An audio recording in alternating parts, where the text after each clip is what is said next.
On est ravis de vous accueillir ici à Clairefontaine pour le premier tournoi des fiertés organisé par la FFF à l'occasion de la Journée internationale contre les LGBT-phobies qui était hier.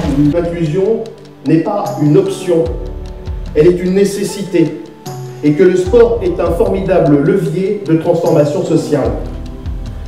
Nous le savons, ce combat dépasse largement le cadre du football. Il s'inscrit dans une dynamique beaucoup plus large, celle d'un mouvement sportif uni contre toutes les formes de haine. C'est un engagement quotidien, ferme et déterminé. Et je le dis avec humilité, c'est un engagement de longue durée. Ce tournoi des fiertés, il va, comment dire, ça va être le début de quelque chose de grand et de fort. Alors merci encore à vous Monsieur le Président, à vous Madame la Ministre. Ce tournoi, c'est pas qu'une ode à la fierté quand même, hein. C'est un tournoi de football, sportif et compétitif. Et ça, je Ce qui est le plus important, c'est que les gens qui sont ici présents aujourd'hui, c'est qu'ils soient heureux. Être heureux tous les jours dans sa vie de famille, dans sa vie professionnelle, c'est tellement important. En tout cas, merci à tous et surtout merci à vous d'être présents parce qu'on va passer un moment génial. Merci à vous.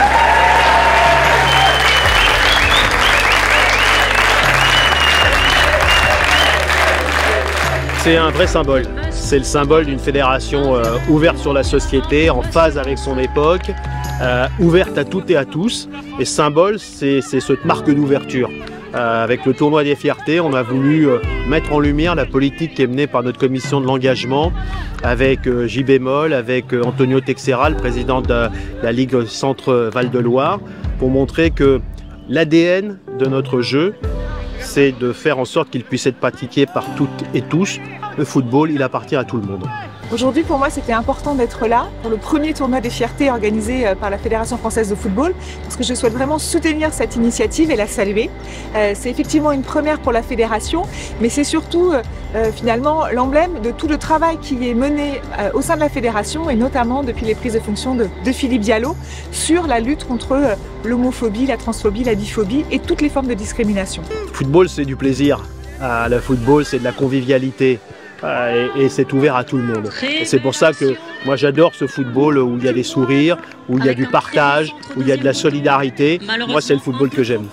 Cet engagement il est sincère, il est concret, avec beaucoup de formations qui ont été déployées notamment dans le foot amateur et qui vont d'ailleurs continuer à se déployer, puisque la saison prochaine ce sont les arbitres qui vont à leur tour être formés sur ces enjeux, et organiser un tournoi comme celui d'aujourd'hui, c'est aussi un message d'accueil auprès de toute la communauté LGBT qui aime le football, qui a envie de pratiquer du football, qui organise elle-même du football dans les territoires, de venir ici dans le temple du football à Clairefontaine.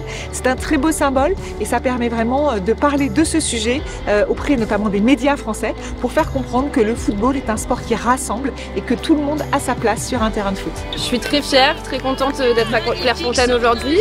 C'est un week-end qu'on attend depuis longtemps, notamment que dans notre équipe, on a Sylvia Bibus qui est présidente de Must et qui est co-organisatrice du tournoi. Très fière pour la communauté LGBTQIA+, d'avoir une place sur un terrain de sport, notamment à Clairefontaine, où être représenté et défendu. Et il symbolise le changement. Le changement qui a été, j'ai envie de vous dire, proclamé ce matin par le président de la fédération. Parce qu'il a eu des mots forts, il a eu des mots justes, il a eu des mots responsables. Et je trouve que, je pense sincèrement qu'il y aura un après du 18 mai 2025 en ce qui concerne la lutte contre l'homophobie, contre toute discrimination par rapport à nous, tout simplement. C'est la première fois que j'ai vu un président de fédération prendre la parole et s'exprimer sur les thèmes de la lutte LGBT. Et je suis désolé, mais je ne l'ai jamais entendu auparavant. Nous avons, au niveau de la fédération, un président extraordinaire qui prend la thématique à fond les manettes, à fond la gomme, à fond tout ce que vous voulez. Mais moi, j'étais émerveillé ce matin, franchement, et je dis pas faire tout ça. Pas ça pour faire de lâche. D'ailleurs, je lui ai dit, quand je lui ai répondu, c'est pour ça que je lui ai dit, Monsieur le Président, je ne vous lâcherai pas. Parce que vous nous avez promis quelque chose, vous nous amenez quelque chose. On a tellement l'impression, vraiment, et je suis sincère quand je dis ça, que le changement, il est en mouvement, que je serai toujours derrière lui si jamais ça va pas dans la bonne direction. Mais j'ai le sentiment que, franchement, j'ai le sentiment que ce matin, j'ai entendu un homme sincère. J'ai vraiment entendu quelque chose de très très fort. Le sport, et singulièrement le football, est une activité qui doit rassembler, quelle que soit sa couleur de peau, quelle que soit son origine, quelle que soit son orientation sexuelle. Et quand on est sur un terrain, on balaye évidemment toutes les différences et on doit pouvoir justement lutter contre les discriminations en tapant dans son ballon aussi. On va vers l'acceptation, de montrer que peu importe qu'on soit arbitre, joueur ou joueuse, nous avons toutes et tous notre place sur le rectangle vert. Peu importe notre orientation sexuelle, peu importe notre genre, notre parcours.